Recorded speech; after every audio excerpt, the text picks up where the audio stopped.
Welcome. In front of me is a DOOPRO P5, and today I'll show you how to hard reset the device through the recovery mode.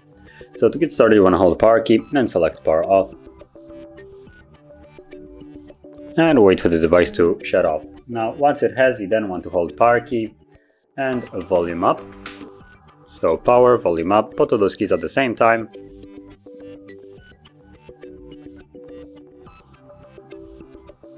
And when you see the DOOPRO logo, you can let go. And we're now in the recovery mode. So from here you will use only volume keys to navigate, so volume down goes down and volume up goes up. And you want to select wipe data factory reset right here, and then press power key to confirm that. And once more select yes, and power key to confirm it.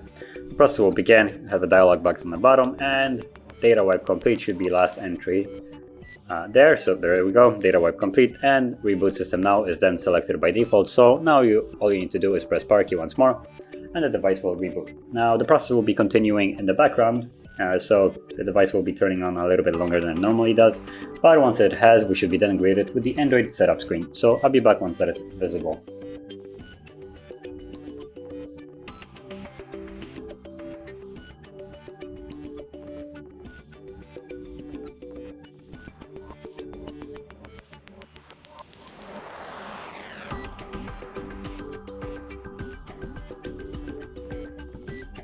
And as you can see, the process is now finished, and you can set up your device as however you like. So if you found this video helpful, don't forget to hit like, subscribe, and thanks for watching.